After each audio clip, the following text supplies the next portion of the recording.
자, 이번 시간에는 이제 경제 부분을 들어가겠습니다. 문제풀이 7강. 자, 고대 경제. 자, 1번 853쪽. 1번 다음은 삼국시대 수치제도 관련된 기록이다. 이에 대한 설명으로 틀린 거. 이거 뭐 읽어볼 필요도 없어요. 삼국시대 수치제도 몇 가지 정리해놓은 거 있죠? 거기 안에서 OX를 고르면 돼. 답은 틀린 건 뭐다? 2번이죠, 2번. 인두세보다 호세의 비중이 컸다. 아니죠. 거꾸로 돼 있죠? 삼국시대에는 호세보다 인두세의 비중이 컸다. 이렇게 돼야 되지. 그래서 간략하게 여기는 정리해 놓으면 되죠. 조용조. 조세조를 조용조라고 한다. 그래서 곡식을 걷는 거, 노동력을 걷는 거, 특산물을 걷는 거. 그 다음에 호세하고 인두세가 있었다. 호를 기준으로 부가, 사람을 기준으로 부가하는 인신적 수치. 근데 인두세 비중이 컸다. 2번 틀렸다. 3번 노동력이 필요할 때는 15세 이상의 농민 남자. 15세 이상의 농민 남자. 거기에는 노비는 X야. 노비는 X. 그 다음에 남자를 동원하는 거야. 그 다음에 이제 그걸 반영하는 비석이 있었죠. 뭐죠? 영천 천재비하고 남산 신성비. 4번.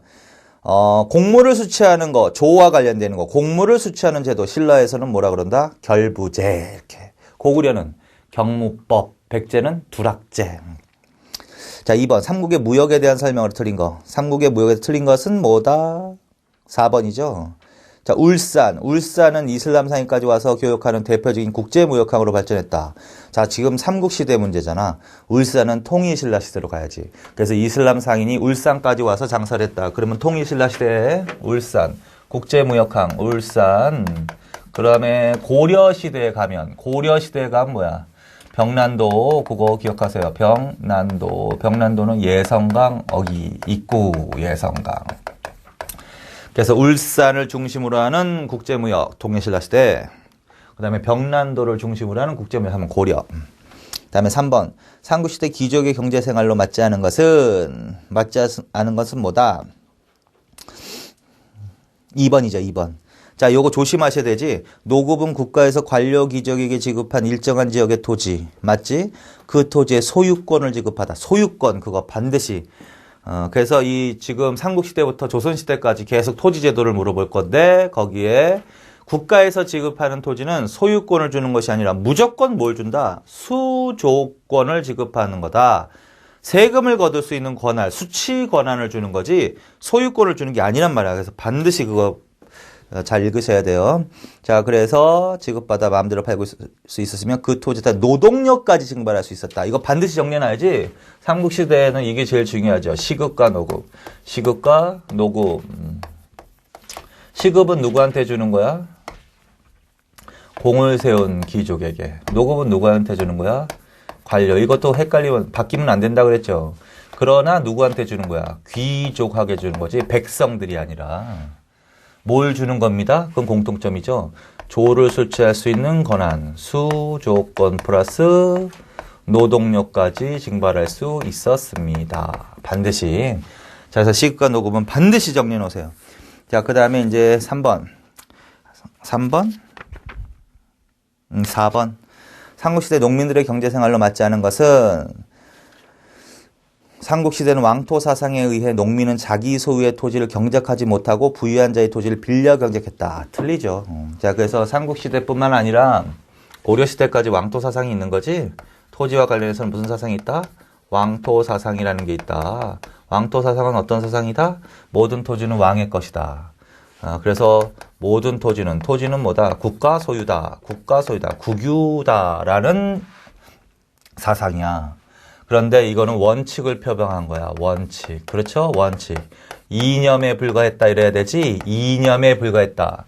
왕토 사상에 의해서 개인의 사유는 인정되지 않았습니다. 그럼 결론적으로 무조건 틀리다 그랬죠. 자, 그래서 이렇게 해석해야지. 왕토 사상에도 불구하고 사유지가 존재했습니다.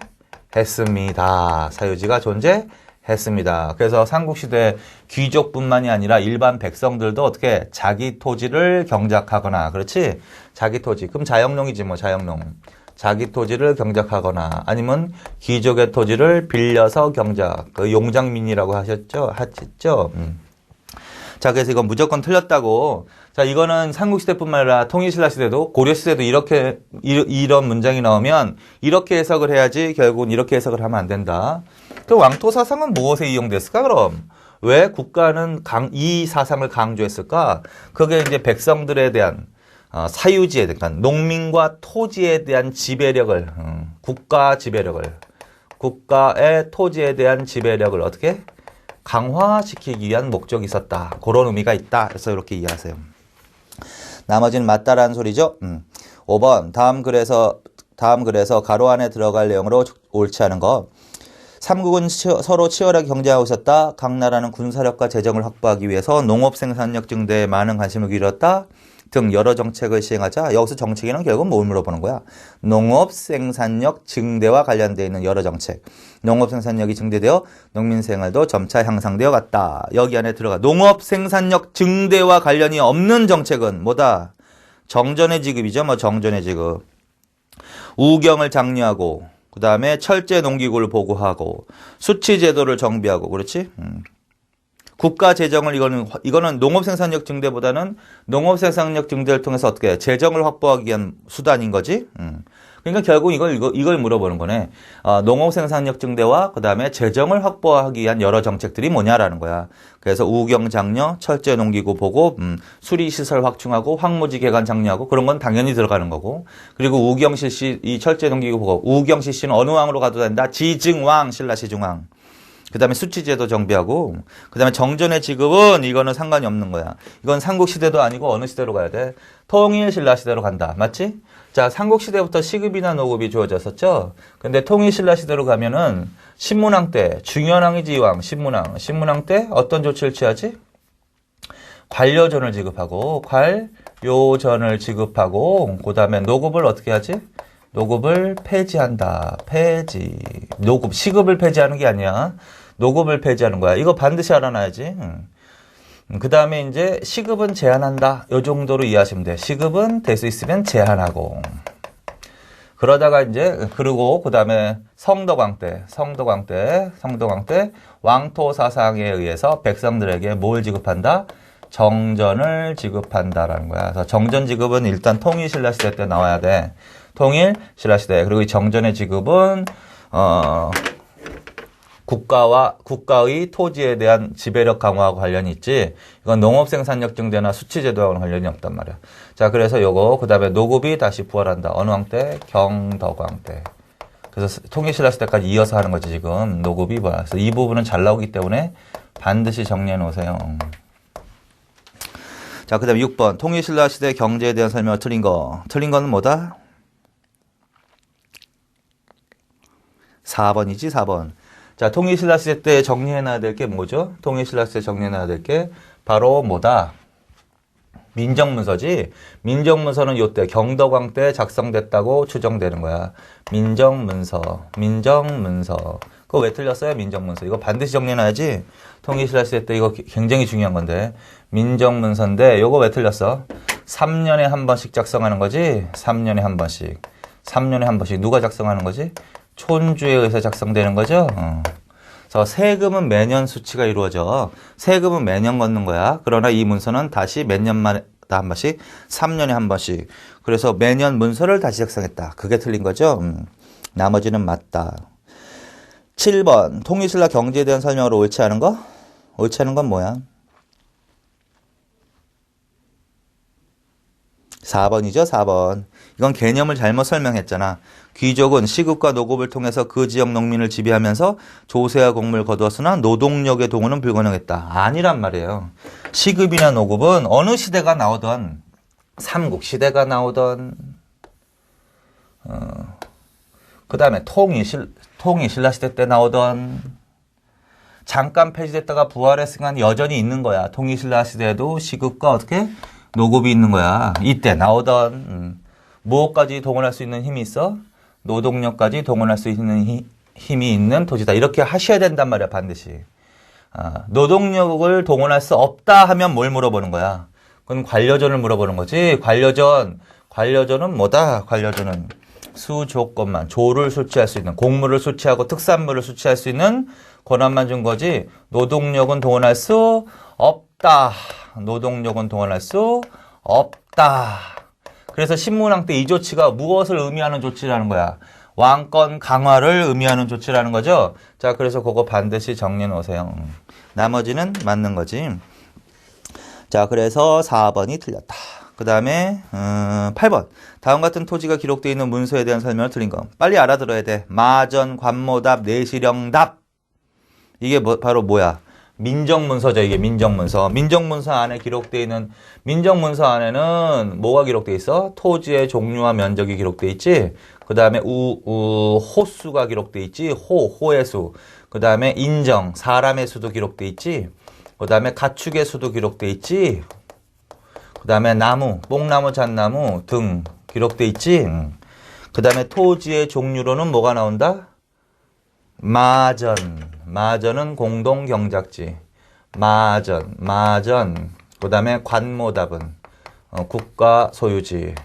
소출이 국가로 들어가는. 그 다음에 내시령답. 내시령이라는 관료에게 주는 토지. 그 다음에 연수유전답. 이게 제일 중요하다. 연수유전 내지는 연수유답. 이거는 농민들이 경작하는 토지. 그 다음에 촌주에게 주어진 토지. 촌주위답. 자, 그래서 그 중에서 지금 마전, 관모답, 내시령답 세 개를 주고서 이 문서를 물어봤자 거꾸로. 그래서 이 민정문서는 반드시 중요하니까 정리를 잘 해놓으시라고요, 이거. 이 토지제도와 더불어서. 자, 틀린 거는 뭐야? 틀린 거는 3번이지. 가구지, 가구. 가구. 이 호는, 나누는 기준 조심하시라고 했죠? 나누는 기준은 뭐야? 호는 나누는 기준이. 인정의 다과. 사람의 많고 적음. 인정의 다과를 기준으로. 재산 소유 정도. 이거 아니란 말이에요, 절대. 인정의 다과. 사람 수를 기준으로 몇 등급으로 나눴다? 상상호에서 하하호까지 몇 등급으로? 9등. 그래서 이걸 9등호제라고 그랬지? 9등호제. 사람은 뭘로 나눴어? 사람은. 연령으로 나눴지, 나이로. 나이로 나누겠죠, 사람은. 나이, 연령. 이건 특별히 신경 쓸 필요가 없다고 그랬지? 그런데 이제 더, 연령에 따라, 6등급으로 나눴지? 근데 여기에는 남자만 포함돼서 여자도 기록돼서, 여자도 기록돼 있다, 노비도 포함돼 있다. 이렇게 정리를 해 놓으셔야 돼요. 그래서 요거, 토지, 호, 사람은 주의해서 정리해 놓으세요. 반드시. 자, 그 다음에 신라 장적에 대한 설명을 옳지 않은 거. 9번. 옳지 않은 건 뭐야? 4번이죠? 호는 남녀별, 연령별로 구분해서 9등급으로. 틀렸잖아. 호는 뭐라고? 인정의 다과라고. 연령별로, 남녀별로는 사람이지, 사람.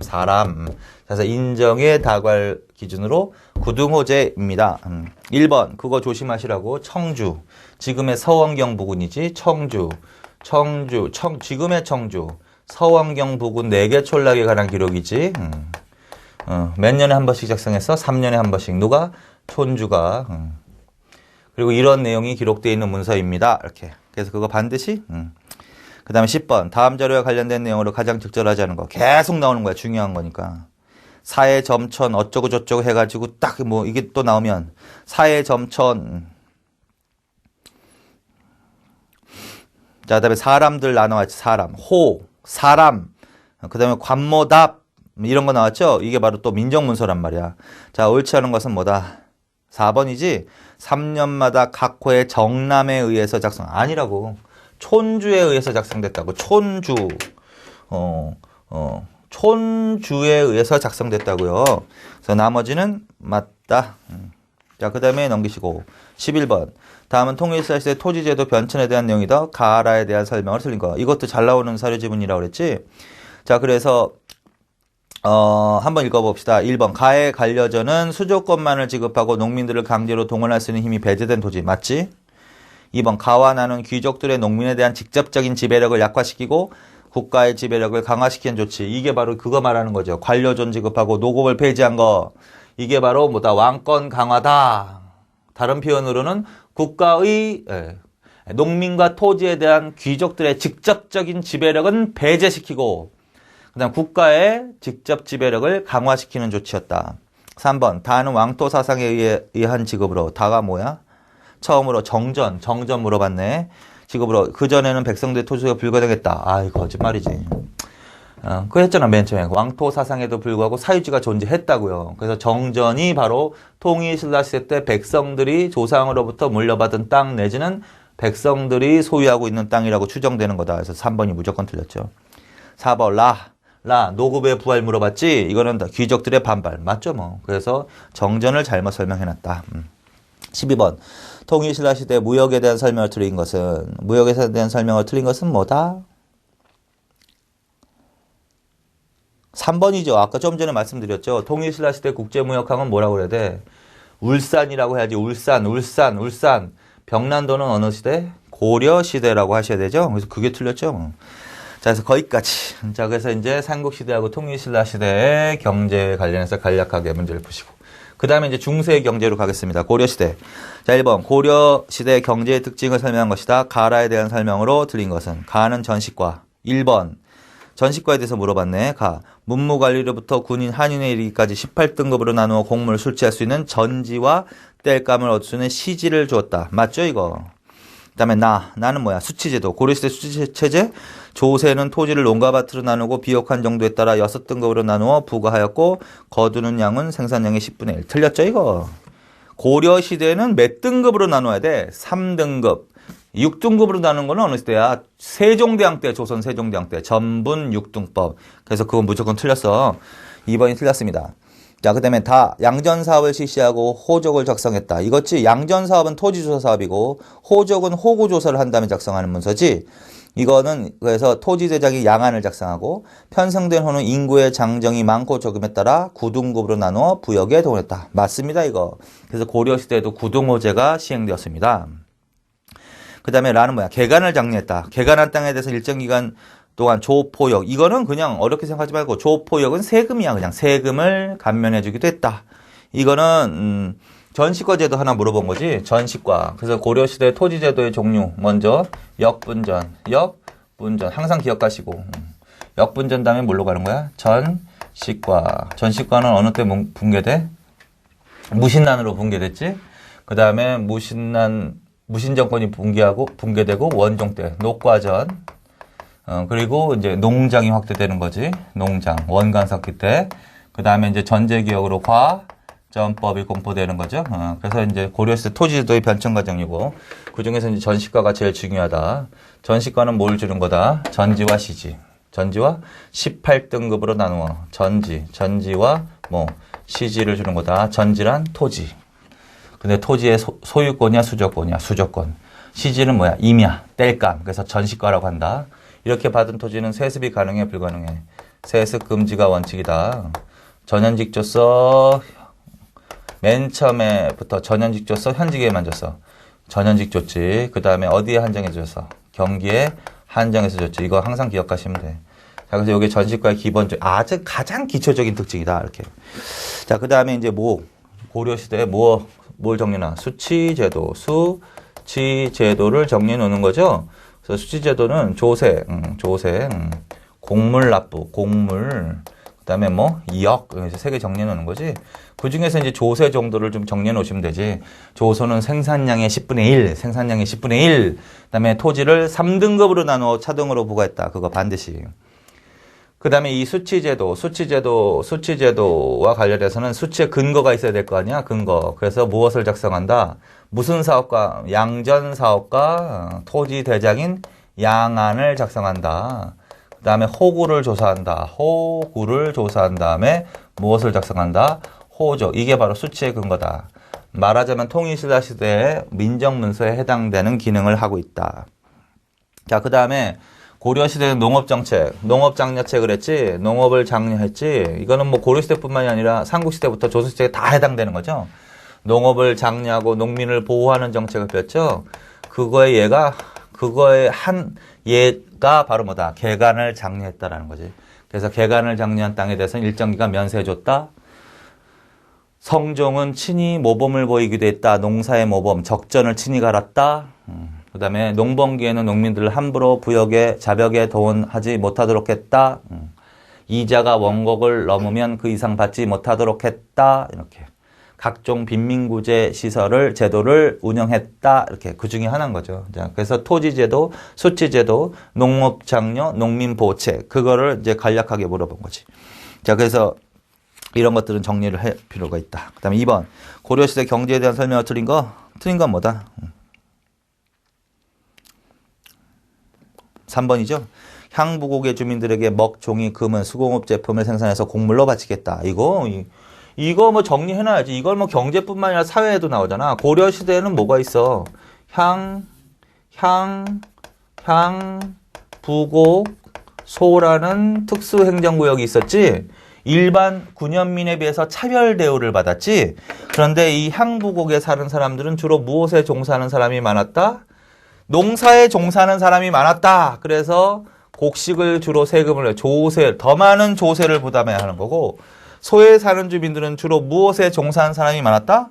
광물을 채굴하거나 수공업에 종사하는 사람이 많았다. 그래서 그걸 뭘로 바쳤냐? 곡물로 바쳤다. 자, 그래서 먹차, 생강 이런 거 기억하시라고 했죠? 먹차, 생강, 생강 등을 주로 광물을 생산하고 먹차, 생강 그러면 소수공업인 거지. 이게 소수공업 말하자면. 자, 그런데 향부곡에다 연결시켰으니까 틀린 거죠. 거기까지. 자, 그 다음에 3번 고려시대 수치체제에 대한 설명을 틀린 거. 틀린 것은 몇 번이다? 2번이지. 조세는 주로 조운을 통해 개경을 운반되었는데 이를 위해서 오도와 양계지방에 조창을 설치했다. 자, 조세 정리할 때 뭐야? 조세는 무슨 세금이야? 농사 지었고 그 농사 지은 곡물을 수치하는 제도죠. 곡물을. 생산량의 10분의 1을 걷는 거지. 그리고 이렇게 각 지역으로부터 조세, 곡물을 거두면 그걸 어떻게 운반한다? 강이나 바닷길로 운반한다. 그게 조운제도지. 조운제도. 조운제도란 세곡을 운반하는 제도란 말이야. 근데 어디로 운반해야 되는 거야? 강이나 바닷길을 통해서 운반하는 제도를 조운제도라고 한다. 그래서 지방의 중요 지역에 무엇을 설치한다고? 일시적으로 곡식을 저장해 놓는 창고, 조창을 설치한다고요. 근데 이 조창은 어디에만 있고 어디에는 없다. 5도에만 설치되어 있고 양계지방에는 없다라고 해야지. 양계지방에는 없다. 그래서 이 양계지방을 조창이 설치되어 있지 않은 지역에서 무슨 지역이라고 한다? 익류지역이라고 한다. 그래서 그 얘기 하는 거죠, 지금. 그래서 틀린 것은 2번이다. 자, 그 다음에 4번. 고려시대 토지제도에 대한 설명으로 옳은 거. 1번. 개정전식과의 과등별 토지 지급 액수는 시정전식과의 그것보다 많았다. 하급관리와 군인의 유가족에게는 한인전을 지급해서 생활대책을 마련해 주었다. 민전은 매매, 상속, 증여가 가능한 사유지로서 양반은 이거는 문반, 무반 합쳐서 양반이라고 하는 거야. 관료는 물론 백정도 소용할 수 있었다. 고려시대 백정은 누구 말한다? 농민. 후삼국 통일 후 태조는 통일 과정에서 공을 세운 사람에게 구분전이라는 토지를 나눠줬다. 그래서 옳은 것은 몇 번이야? 3번이지, 3번. 자, 그래서 이 토지제도가 제일 중요한 거죠. 그래서 토지제도, 광범위하게 뭐가 분포되어 있었다? 민전은 개인의 사유지다. 사유지다. 조상대대로 물려받은 사유지다. 매매, 상속, 증여가 가능한 토지다. 그래서 관료는 물론, 귀족은 물론, 일반 백정들도 어떻게 소유할 수 있었다. 당연한 거지, 뭐. 그리고 이 민전의 경작자는 국가의 10분의 1의 조세를 납부해야 했다. 그래서 이 정도 개념은 반드시 알아두시라고. 맞다. 그 다음에 전식과. 이 전식과는 크게 3개. 경종때 시정전식과라고 하잖아. 시정전식과. 그 다음에 목종때 개정전식과. 이런 식으로 변천해 가는 거지. 그 다음에 문종때 완성되는 거지. 문종때 경정전식과. 이렇게 해서 완성되는 거죠. 여기서부터 여기까지 갈수록 나타나는 현상이 세습지 증가 현상이 나타납니다. 국가가 지급할 수 있는 토지가 부족해집니다. 그래서 현직에게만 어떻게 지급하는 것으로 바뀌어 갑니다. 그게 문종 때죠. 현직에게만 지급하는. 그 다음에 전체적으로 국가 재정이 궁핍해지니까 지급 액수가 점차 줄어드는 거야. 그러니까 시정전식과 거기 개정전식과의 과등별 토지 지급 액수는 시정전식과의 그것보다는 줄어들어야 된다는 말이야. 그래서 그건 당연한 거, 다른 틀렸지, 이거. 그 다음에 2번. 이거는 이제, 토지의 종류죠. 그래서 과전은 과전은 문반과 무반, 양반에게 지급되는 토지를 과전이라고 해. 그 다음에 공음전은 뭐야? 공음전은 5품 이상의 관료에게 지급하는 토지 말해. 이거는 원칙적으로 세습이 가능한 토지지. 그 다음에 구분전은 뭐야? 구분전. 구분전은 유가족에게 지급되는 토지지. 유가족. 그 다음에 한인전은 뭐야? 하급관리, 육품 이하 관리 자재로서 관직에 진출하지 못한 자. 육품 이하 관리의 자재로서 관직에 진출하지 못한 자에게 주는 걸 한인전이라고 했죠. 그 다음에 외역전은 누구에게 주는 거야? 향리에게 주는 거지? 군인전은 누구에게 주는 거야? 직업군인에게 주는 거지? 이 정도는 개념을 정리해 놓으세요. 직업군인. 그걸 다 잘못해 놓은 거죠. 자, 그래서 하급관리와 군인의 유가족에게는 한인전이 아니라 구분전이라고, 구분전. 틀렸다. 그 다음에 4번. 태조가 후삼국 통일 과정에서, 이거 고분전이 아니지. 구분전이 아니라 역분전을 설명하고 있는 거지. 그게 역분전이야. 역분전, 태조, 맞지? 태조 때. 역분전. 무슨 성격을 띄었다고 그랬지? 논공행상적 성격을 띄었습니다. 자, 거기까지요. 그래서 옳은 것은 3번밖에 맞는 게 없다. 자, 5번. 다음 고려시대 전시과에 대한 설명으로 옳지 않은 거. 읽을 필요 없어. 가, 경종, 나, 목종, 다 문종. 그래서 이거 물어본 거야. 시정전시과. 가는 시정전시과. 나는 개정전시과. 다는 경정전시과. 그리고 각각의 특징. 이번 가시기에는 관품과 인품이 고려된 다원적 기준이 정인되었다. 맞지? 경종 때. 경종 때는 사색공복 플러스 인품이 지급 기준. 그거 반드시 외우라고 그랬죠. 나시기에는 같은 양의 전지시지를 직상관 및 무관들에게 지급되었다. 아닙니다. 이거. 이때부터 차별 대우를 받는단 말이야. 이때부터 차별 대우를 받습니다. 그래서 이때부터 누구에 대한 차별이 시작되는 거야? 무반에 대한 차별이 시작이 되는 거야. 현직 위주로 지는 거야. 현직, 이거는 실직이라고 돼. 실직 위주의 지급이 이때부터 시작이 되는 거야. 자, 그래서 2번은 틀렸어. 3번. 다시에게는 현직 관리에 한해 토지를 지급했고, 한해가가 폐지. 맞다! 이때 이제 현직에게만 토지를 지급하는 거다. 한해가 폐지는 그냥 줄 맞춰 놓으세요. 자, 그 다음에 관등에 따라 18등급으로 나누어 전지와 시지에 대한 수조권을 지급한 토지. 맞지? 18등급. 전지, 시지. 그 다음에 수조권. 이렇게. 자, 6번. 고려시대 토지제도의 변천 과정을 시대순으로 바르게 나열한 것은? 뭐가 먼저 나와야 돼? 니은이지. 충성도와 공에 따른 토지지급, 농공행상적, 역분전. 그 다음에 사색공복 플러스 인품에 따른 지급, 시정전식과 경종 때. 자, 그 다음에 토지 분급에 있어 무반에 대한 차별 대우가 시정되었다. 자, 차별 대우가 시정되었다 하면 이걸로 가. 문종 때. 경정전식과. 다 하셨죠? 자, 그 다음에 면세와 면역의 특권을 가진 토지. 면세와 면역의 특권을 가진 토지를 뭐라 그런다? 농장이라고 한다. 자, 그래서 이거 먼저, 그 다음에 이거 이렇게 간 거지, 순서가. 자, 그래서 답은 3번. 7번. 고려시대 토지의 종류와 그에 대한 설명이 틀린 거. 틀린 건 뭐야? 2번이죠. 하급관리와 군인의 유가족. 하급관리와 군인의 유가족에게 지급된 토지는 뭐라고? 구분전이라고 한다고요. 구분전. 이 수신전은 어느 때나 나오는 거야? 조선시대 과전법 하에서 나오는 거지. 조선시대 과전법. 유가족. 수신전. 이거는 이제 미망인, 부인에게. 관료가 죽었다? 그럼 원래 반납하는 것이 원칙이지만 부인이 있을 경우에는 재가를 금지하는 조건으로 부인에게. 그 다음에 부인도 없고 자식들만 있어. 그러면 자식들 양육 비용으로 휴량전을 지급하였다. 그래서 수신전과 휴량전이 고려시대 구분전과 성격이 비슷한 토지이긴 하나 용어를 달리해야 된단 말이야. 고려시대는 구분전, 그다음 조선시대는 수신전, 휴량전 반드시. 나머지는 맞다는 소리죠. 8번. 고려시대 경제활동에 대한 설명으로 옳지 않은 거? 자, 요거는 좀 눈에 보이기 어려운데. 자, 전기에는 관청, 수공업, 소수공업 중심으로 발달했다. 맞지? 맞아. 고려시대는 수공업이 4가지 종류가 있지. 관청하고 소수공업.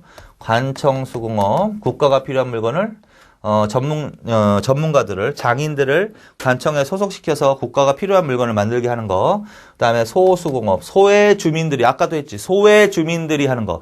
광물을 채굴하고 먹차 생강, 소외 수공업. 그러다가 이제 후기에 가면 무슨 수공업 위주로 변한다? 사원수공업과 민간수공업이 유행하였습니다. 그래서 전기라는 걸 만약에 전기 했는데 사원 민간수공업 이러면 안 된단 말이야. 전기에는 이거 중심. 이거는 뭐야? 후기. 그거 반드시. 그다음에 화폐가 발행되었지만 일반적으로는 쌀 무명이 거래에 활발히 이용되었다. 요게 눈에 보이기 어려워. 무명이 들어가면 안 돼. 자, 일단 자, 3번 사원은 강제적으로 농민에게 물건을 판매하거나 구입하도록 하고 조세를 대납하는 등 농민을 강제적으로 유통경제에 참여시켰다. 이것도 알아두시고 이건 특히 후기. 그 사원 경제가 비대해지면서 사원들이 비리를 저지르는 거지. 그래서 특히 이건 어느 때로 간다? 후기. 충선왕 때는 재정을 확대하기 위해서 가경법을 실시했다. 이거 반드시 외우셔야 되죠? 충선왕. 농장이 확대되는 시기가 어떨까? 원간석기지? 충렬왕. 그 다음에 충선왕. 공민왕 이런 사람들은 외워놔야 되는 거지? 그 중에서 어느 왕? 정치할 때 하셨죠? 충선왕 때 소금의 전매제, 각연법 실시. 그래서 틀린 것은 몇 번이야? 2번. 근데 이게 눈에 잘 안 들어온단 말이야. 무명은 뭐냐면 목화 재배를 통해서 생산되는 거야. 목화 재배는 어느 때 시험 재배에 성공하는 거야? 고려 후기 문익점 정천익 등에 의해서 시험 재배에 성공하고 일반적으로 재배되는 것은 조선 전기란 말이야. 무명은 목화하고 연결시켜야 된단 말이야. 그러면 고려시대 일반적으로 무명이 거래에 이용될 리가 없는 거지. 자, 그래서 무명이 들어가는 것은 이건 어느 시대로 간다? 조선시대로 간다. 자, 그 다음에 9번. 다음은 고려 귀족들의 경제적 기반에 대한 설명이다. 이를 읽고 밑줄 친 가라에 대한 설명을 틀린 거. 가, 대대로 상속받은 토지. 1번. 귀족은 자신의 소유지를 노비에게 경작시키거나 소작을 시켜 생산량의 4분의 1을 거두었다. 틀렸다, 무조건. 자, 숫자가 나오지? 숫자가. 아까 수치제도 관련해서 조세와 관련해서는 국가에다 바치는 건 몇 분의 몇이야? 10분의 1이지. 그치? 그 다음에 귀족들의 토지를 경작하는 경우. 귀족들의 토지를 빌려서 경작하는 경우는 생산량의 몇 분의 몇을 바쳐야 돼? 2분의 1이지. 4분의 1인 경우는 농민들이, 자, 고려시대 백정은 농민이다. 농사를 짓는 사람들이다. 민전을 경작하는 경우는 생산량의 몇 분의 몇을 10분의 1을 국가의 조세로 바치는 거야. 그런데 민전이 없는 사람은 남의 토지를 빌려서 경작하는 경우도 있죠, 당연히. 귀족의 토지를 빌려서 경작하면 생산량의 몇 분의 몇? 2분의 1. 관청으로부터 토지를 빌렸다고 생각해봐. 관청으로부터 국가 토지를 빌려서 그때가 바로 몇 분의 몇이야? 4분의 1이야. 그래서 10분의 1, 4분의 1, 2분의 1 요거 있지? 요게 순서가 잘못된 거지. 자, 그래서 어떻게 바꿔야 돼? 귀족이니까 2분의 1을 거두었다. 이렇게 하셔야 됩니다. 2번 나는 노비? 노비에게는 직접 노동력을 제공받거나 신공으로 매년 배나 곡식을 받다. 맞죠? 직접 노동력을 제공받는 노비가 솔건업이지 매년 배나 신공으로 배나 곡식을 받는 것은 외건업인 거죠. 다는 관료가 되어 받은 과전. 이게 전시과를 물어보는 거란 말이야. 과전에서 생산량의 10분의 1을 거둘 수 있었다. 맞지? 소유권이 아니라 수조권을 지급한 거다. 자, 그 다음에 녹봉은 1년에 2번씩 곡식이나 비단으로 받는 것이다. 여기까지. 자, 그 다음 10번. 다음 글을 읽고 밑줄 친 기역 리을에 대한 설명을 적절한 거. 자, 이 시기도 알아놔. 김돈중이 김부식이 아들입니다. 김부식이 아들. 그래서 이게 무신난 직전이야. 고려 중기. 보수적 문벌귀족 시대의 상황입니다. 자, 1번. 기역은 관직에 상관없이 선악과 공로에 따라 토지를 지급받았다. 틀렸어, 이거 무조건. 문벌귀족의 경제적 기반은 전식과에 의해서 토지를 지급받아야 되는 거지. 자, 그 다음에 니은은 뭐지? 백성들을. 니은은 상속이 불가능한 민전을 소유할 수 있었다. 민전은 상속이 가능한 토지입니다. 그 다음에 3번. 디귿은 나무. 디귿은 수조권만 있는 시지를 통해서 구했을 것입니다. 맞다. 토지에 대한 수조권뿐만이 아니라 뭐까지 준다고? 시지, 임야까지 준다고. 임야는 왜 주는 거야? 땔감용으로, 연료 채취용으로. 그래서 나무를 백성들 시켜서 캐오게 하는 거야. 자, 그래서 적절한 건 3번. 4번은 절. 2단 고려 중기의 절. 사원은 토지와 노비를 지급받아 일체 경제활동을 하지 않았다. 틀렸지. 사원은 막대한 사원전, 토지도 보유하고 소유도 보유하고 상업에도 종사하고 수공업에도 종사했다. 자, 그래서 맞는 것은 3번. 거꾸로 그냥 이거 전체적으로 이 지문을 주고 이 시대의 지배 세력에 대한 설명으로 맞는 것을 하면 바로 문벌귀족이란 말이야. 근데 보수적 문벌귀족이라고 하시면 돼. 무신난 바로 직전의 일이야. 자, 그 다음에 11번. 다음과 같은 농사기술이 발달한 시기의 사회현상으로 틀린 거. 소를 이용한 기피가리가 일반화. 줄. 휴경지가 점차 줄어 계속해서 경작할 수 있는 토지가 늘었다. 줄. 그 다음에 세 번째 녹비 줄. 퇴비 줄. 2년 3작 윤작법이 점차 보급 줄. 이양법이 남부 지방 일부의 보급 줄. 이거 어느 때다? 조선 후기지, 고려 후기지, 고려 후기. 농장이 확대될 때지. 고려 후기 농사기술을 외우라 그랬죠. 그래서 농사기술을 물어보는 시가 3시가 있다고. 고려 후기, 조선 전기, 조선 후기. 그래서 이게 결국은 고려 후기를 물어보는 거냐, 조선 전기를 물어보는 거냐, 어떻게, 조선 후기를 물어보는 거냐. 근데 지금 출처 있는 그거를 계속 기억하시라고. 그게 바로 뭐야? 고려 후기, 원간석기 때의 농목기술이다. 그럼 고려 후기에서 틀린 것은? 3번이죠, 뭐 3번. 이때 농서는 이거 농가집성이 나오면 안 되겠죠? 농가집성은 조선 후기나 나오는 거지. 농상집요가 나와야지. 농상집요. 이건 지저분한 거지. 농상집요. 농상집요. 원의 농서로서 누가 소개했다? 이암이 소개했다. 농상집요. 농가집성도 굉장히 중요한 책이지. 이게 더 중요하지. 조선 후기에. 이양법 보급의 기한 책. 근데 이건 고려 후기니까 농상집요라고 해야 된다. 자, 그 다음에 12번. 고려시대 수공업에 대한 설명으로 옳지 않은 거? 자, 4번이야. 고려 후기에는 소에서 죽제품, 명주, 삼배 등 다양한 물품을 만들어 민간에 팔기도 했다. 지금 고려 후기라고 그랬죠. 고려 후기에는 무슨 수공업이 발달해야 돼? 사원 수공업이나 민간 수공업이 발달해야 된단 말이야. 고려 전기의 사실이란 말. 고려 전기. 그리고 소는 주로 이런 것들을 생산하는 게 아니라 그랬지. 먹차, 생광, 광물을 생산한다고. 그래서 전기에는 요거 중심, 후기에는 요거 중심이라고 그랬어. 근데 고려 후기라고 해놓고서 소를 물어봤잖아. 아니라고. 고려 후기에는 사원과 민간 수공업. 자, 그래서 옳지 않은 것은 4번이다. 13번. 다음과 같은 것이 유행하던 시기의 경제상황으로 틀린 거. 조맹부채, 수시력, 다포양식. 자, 이것도 어느 시대를 물어보는 거다? 고려 후기를 물어보는 원간석기 때. 원간석기. 이건 문화편과 연결시켜서 이때 유행한 것은 조맹부채죠. 조맹부채. 송설채라고 하는 거. 송설채. 그 다음에 이때 들어오는 게 뭐야? 원의 수시력이지. 원의 수시력. 이거는 역서지, 역서. 원의 수시력. 그전에는 구양순채가 유행했다. 구양순채, 조맹부채. 당의 선명력, 그 다음에 원의 수시력, 명의 대통령. 자, 그 다음에 다포양식. 다포양식은 원으로부터 들어오는 거란 말이야. 다포. 물론 주시포양식도 있는데 여긴 주심포양식. 여기는 주심포양식과 함께 다포양식. 이거는 원의 영향을 받았다. 그러면 고려 후기. 자, 이때 경제 상황을 틀린 것은 너무 나갔다. 자, 4번이야. 민영수공업이 발달하면서 민영수공업이 발달. 민간성 이건 맞는데 지방에 점촌이 형성되고 독립수공업자가 발생한다. 이건 조선 후기로 가셔야 돼. 자, 민영수공업이 발달한 시기가 고려 후기도 그렇고 조선 후기도 그렇단 말이야. 근데 조선 후기에 나와야 될 개념이 고려 후기에 나와버린 거야. 점촌이 형성이 됐다. 선대제 수공업, 독립수공업이 발달했다. 그럼 뭐야? 조선 후기. 자, 그래서 4번.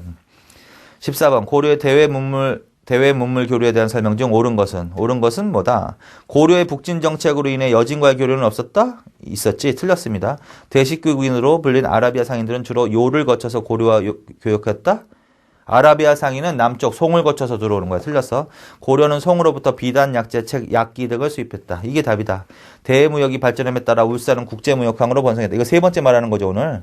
울산이 아니라 병난도라고요. 울산은 통일 신라시대. 그래서 옳은 것은 3번. 15번. 고려시대 무역에 대한 설명으로 맞는 것을 모두 고른 거. 기억. 예성강 어기의 병난도는 대외무역의 발전과 함께 국제무역항으로 발전. 니은 송가는 서해안의 해로를 통해서 교류했는데 왕실과 귀족의 수요품을 수입하는 대신에 종이, 인삼 등 수공업품과 토산물 수출.